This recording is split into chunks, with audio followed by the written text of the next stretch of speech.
Welcome back. All right, so yep, same jersey I was wearing to the game tonight, my Brock Besser. So 6 games on the schedule tonight. Obviously not using the boards the way I normally do. Didn't go through and record all the games, watch them all, and post it Thursday. So 6 games and some interesting results. So let's go ahead and jump in, and this will not have all the notes that I normally have, so likely be a much shorter video. I say likely because sometimes I can yap. So it's Ottawa against the New Jersey Devils to start the night. This before I'd even left the house, I knew Severson had scored from Siegenthaler and Bratt because that happened at 35 seconds. So right away on Twitter, I see New Jersey tweeting it out. New Jersey off to a great start, and for Ottawa, you expect that, right? You expect there's going to be a fallback at some point. Well, in the second period, Ottawa gets things even. Batherson from Chabot and Tkachuk at 7:15.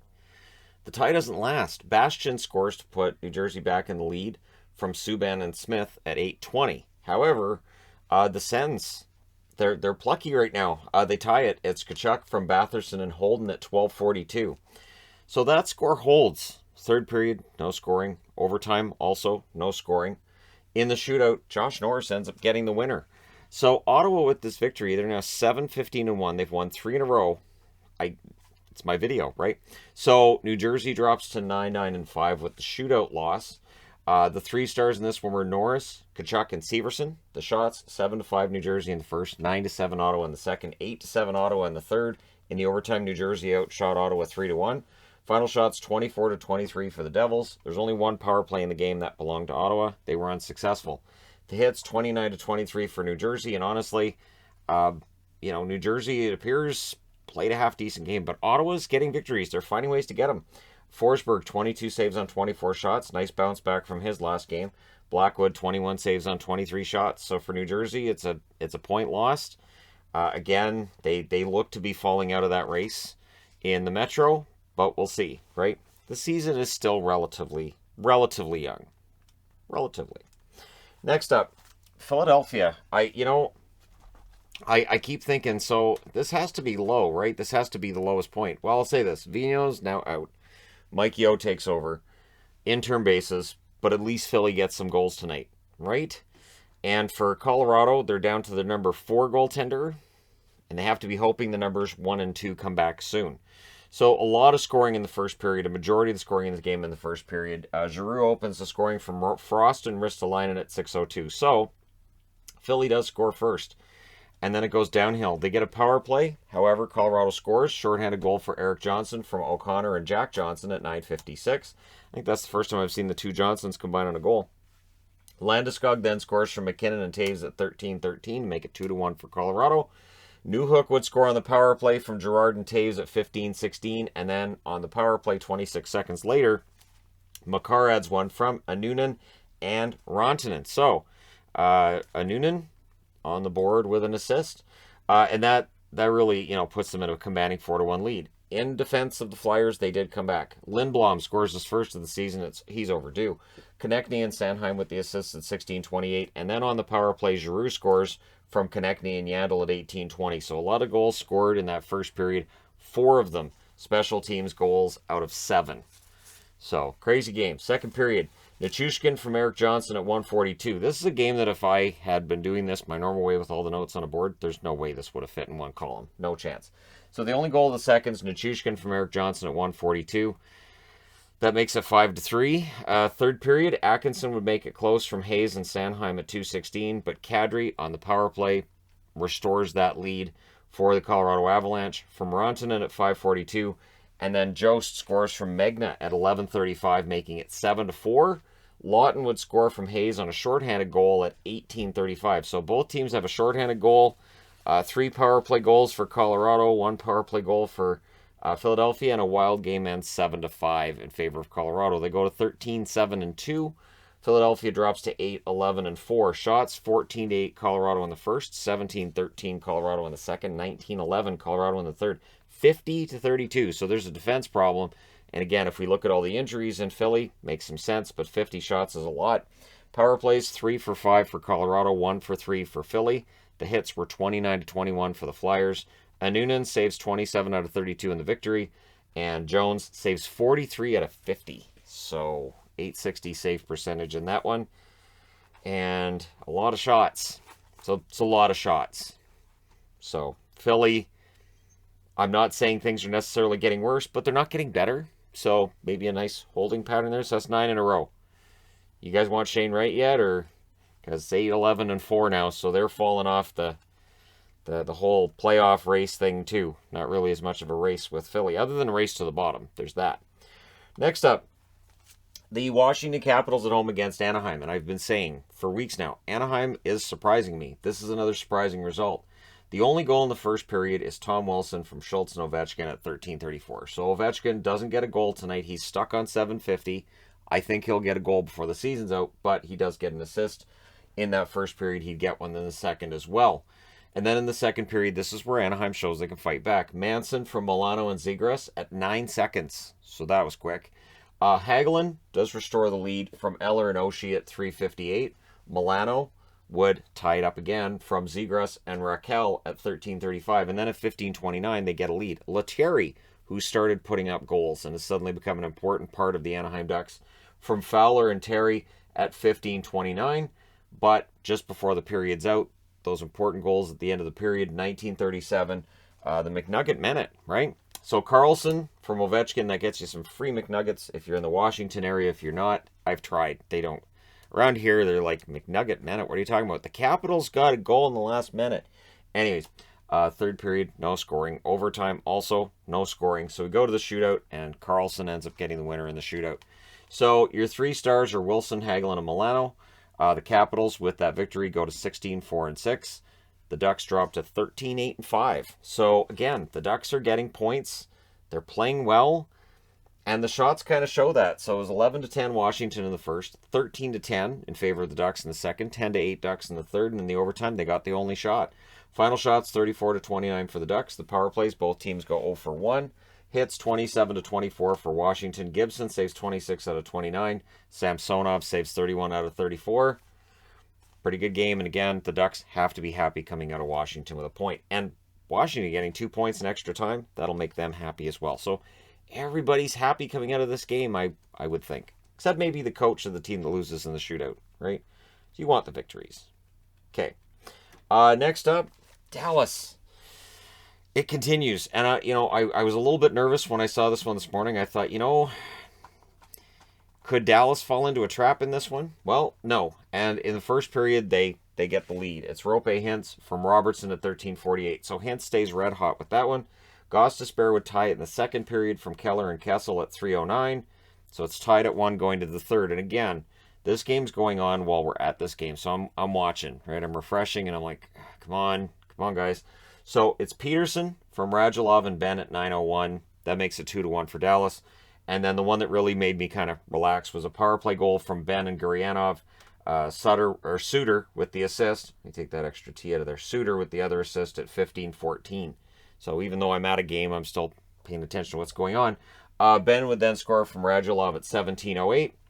And so, yeah, pretty big game there for Dallas. They do manage to win it. So yeah, your 3 stars are Peterson, Ben, and Holtby. Dallas goes to 13, 7, and 2. The record's getting impressive, right? For the Arizona Coyotes, they dropped to 5, 18, and 2. Your shots in this one, 9-7 Arizona in the first, 8-5 Dallas in the second, 12-5 Dallas in the third. The final shot's 27-19 in favor of the Dallas Stars. Power plays, Arizona only had the 1, didn't score on it. Dallas goes 1 for 4. The hits were 21-19 in favor of the Coyotes. Wedgwood saves 23 out of 27 at one end. Holtby saves 18 out of 19 at the other and continues to have a solid return to form with the Dallas Stars. Very good run for him. And for Dallas, there really isn't a whole lot to complain about right now if you're a Dallas fan. Because again, the Arizona game kind of to me looked like a trap, and they didn't fall into it. Kudos to them for that. All right, next up, the game that I was at. I've already discussed it, so we'll get into what happened.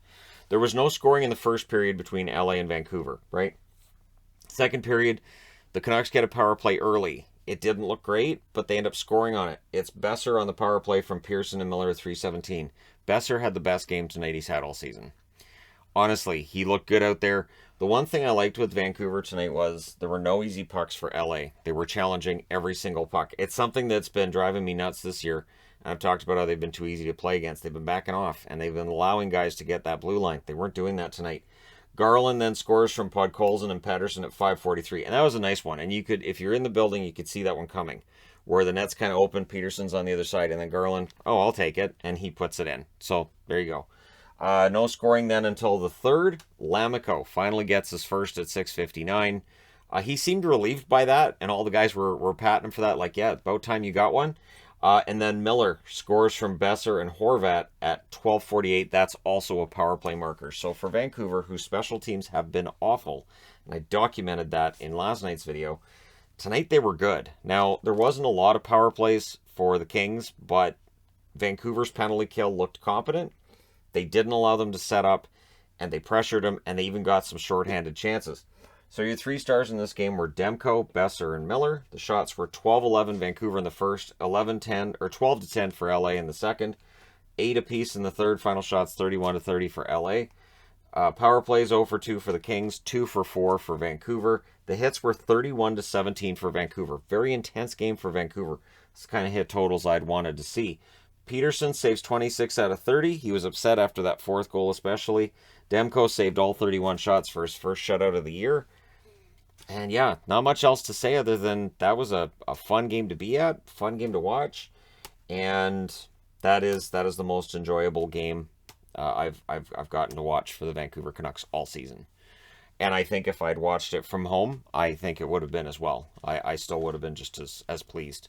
But definitely being there in the building and that energy tonight, it was electric. It was, and again, you know, it's just one game, it's a one-off, but that relief that the GM and the coach part, that's now been pushed aside, and that Benning's out, Travis Green's out, and Bruce Boudreau, all he has to do is get them some wins. I know, I keep saying he's not going to get you the Stanley Cup. Stanley Cup? We're looking at a team that's 9-15-2 with the victory tonight. We're not anywhere near talking about the Stanley Cup. If he can make their record respectable, that's all we can ask for right now. It's just, yeah, it's insane. With the loss, LA drops to 10-10-4, and it may very well be that, much like Winnipeg previously, they gave everything they had in Edmonton, and maybe they didn't have much left against Vancouver, but it was still a fun game to watch. So we'll see whether or not the Canucks can add to it in their next game on Wednesday against Boston, and that'll be quite the challenge for them. All right, last up for the night, Pittsburgh and Seattle. So yes, I got all 6 games on one board. I used to do it like this. This is how I used to do this, was just the goals, just talking about who scored and 3 stars and that and the records. And then, you know, eventually it became what the reviews are now, which again, it'll go back to that tomorrow night. So Pittsburgh really didn't leave this one up for any kind of debate. Like I was like, I'll keep an eye on this one. Yeah. Carter scores from Heinen and Zucker at 1:47. One of the first shots. Crosby then scores from Gensel and Dumoulin at 4:42. One of the first shots. And then Heinen scores from Marino and Pettersson at 5:07. Also one of the first shots. So Grubauer's night's over. And it's one of those things that Seattle, they need this. They need to have a run where their goaltenders are just lights out. They're fantastic. And they haven't had that this year. So it's 3-0 Pittsburgh, second period. Early on, Eberle puts them on the board. And I remember seeing that on the scoreboard. I'm watching the out-of-town scoreboard. I'm like, well, they got a goal. Cool. Doesn't stay cool.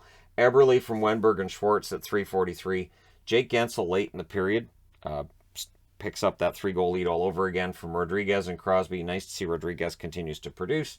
That's at 18:31. And then 23 seconds later, Carter scores from Letang and Heinen at 18:54. So that made it 5-1. Third period, Gensel scores again. Jake Gensel stays red hot from Rodriguez and Dumoulin at 8:29. And the Pittsburgh Penguins win 6-1. They go to 12-8-5. Seattle drops to 9-14-2. So your 3 stars are Heinen, Gensel, and Carter.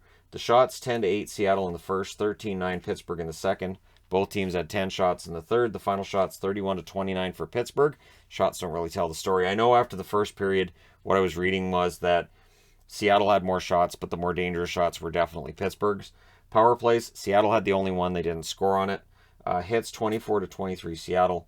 DeSmith saves 28 out of 29, so good bounce back game for him. His stats have been down. This will help. Grubauer saves 1 out of 4. Decord saves 24 to 27 in relief. And so Seattle kind of right back where they, not really where they started, because they're still 5-2-1 in their last 8, but this is a major setback. And yet for Pittsburgh, it's a pretty good step forward. They go in, they beat Vancouver, now they beat Seattle. They're racking up points against teams that they feel they should based on where they are in the standings. And that allows Vancouver to catch Seattle in points. Seattle's still ahead of them technically because they've played one less game. There you go. Vancouver, you've caught an expansion team. And that's it for tonight. So I came up with this board from scratch when we got home, so that's why the review is late. I apologize for that, for all the lateness. But yeah, tomorrow night we get back to the regular schedule, and then on Wednesday it'll be a little bit late, but the game starts an hour earlier, the Boston-Vancouver game, so I'll be an hour earlier getting this done. So there you go. And there's only 4 games on Wednesday as well, so that helps. Let me know your thoughts in the comment section below as always. Don't forget to hit like and subscribe. If you're browsing your way through, you just happened upon this video. Thank you guys so much for watching, for all your support. I will talk to you again soon.